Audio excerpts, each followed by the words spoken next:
Assalamualaikum warahmatullahi wabarakatuh, teman-teman. Ini adalah pertemuan terakhir, pembahasan terakhir di uh, mata kuliah kebijakan lanjutan, yaitu pada semester ini. Dan khusus untuk episode kali ini yang akan saya sampaikan atau saya paparkan, yaitu mengenai pasal 2284 Kitab Undang-Undang Hukum Pidana, yaitu mengenai perjinahan.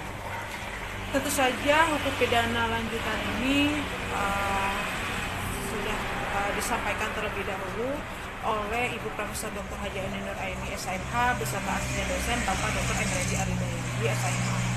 Saya akan akan membuat pembahasan ini lebih luas lagi, tidak hanya isi dalam pasalnya saja, tetapi poin-poin pentingnya dalam pasal itu sendiri.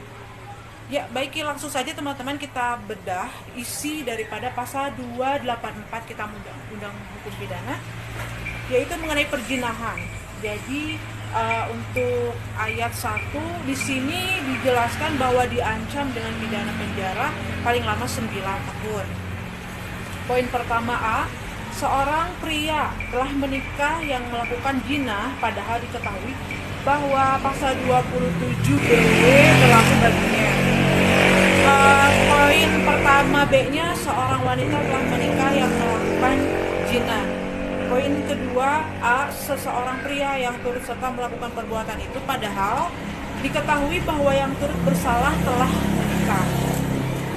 Poin kedua B-nya, seorang wanita tidak menikah yang turut serta melakukan perbuatan itu padahal diketahui olehnya bahwa yang turut bersalah telah menikah dan pasal 27BW berlaku baginya.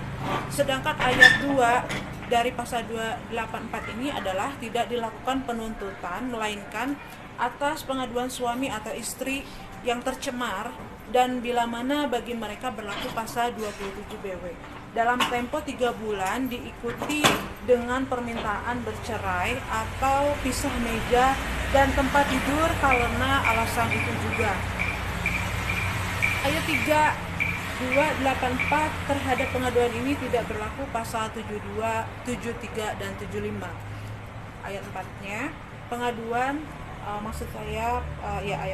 pengaduan dapat ditarik kembali selama pemeriksaan dalam sidang pengadilan untuk dimulai. Poin 5, jika bagi suami istri berlaku pasal 27BW, pengaduan tidak diindahkan selama pernikahan belum diputuskan karena perceraian atau sebelum keputusan yang menyatakan pisah meja dan tempat tidur menjadi sah. Baik, selanjutnya saya akan menerangkan lebih luas lagi.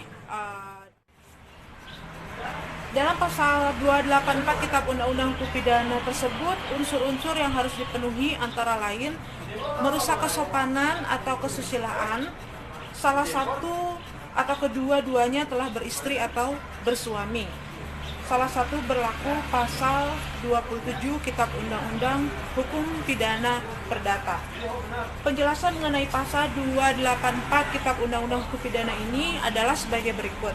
Yang pertama, zina menurut pasal 284 Kitab Undang-Undang Hukum Pidana adalah persetubuhan yang dilakukan oleh laki-laki dan perempuan yang telah menikah dengan perempuan atau laki-laki yang bukan istri atau suaminya. Persetubuhan tersebut dilakukan atas dasar suka sama suka dan tidak merupakan paksaan dari salah satu pihak. Pasal 284 Kitab Undang-Undang Hukum Pidana ini juga membedakan antara orang-orang yang tunduk pada pasal 27BW dan orang-orang yang tidak tunduk pada pasal 27BW. Pasal 284 KUHP tersebut berlaku aduan yang absolut. Artinya, tidak dapat dituntut jika tidak ada pengaduan dari pihak suami atau istri yang dirugikan tentunya atau dipermalukan. Pengaduan tersebut berlaku bagi pihak yang dirugikan dan pasangan perjinahan. Walaupun belum terdapat pengaduan dari pihak yang berkepentingan, polisi tidak dilarang untuk mengadakan pemeriksaan bila menjumpai peristiwa perjinahan. Bahkan hal-hal tertentu, pihak kepolisian harus mengambil tindakan-tindakan untuk mencegah hal-hal yang tidak diinginkan dalam rangka menjaga keamanan dan ketertiban umum. Baik teman-teman, itu saja penjelasan mengenai pasal 284 Kitab Undang-Undang Hukum Pidana. Terima kasih atas perhatiannya. Wassalamualaikum warahmatullahi wabarakatuh.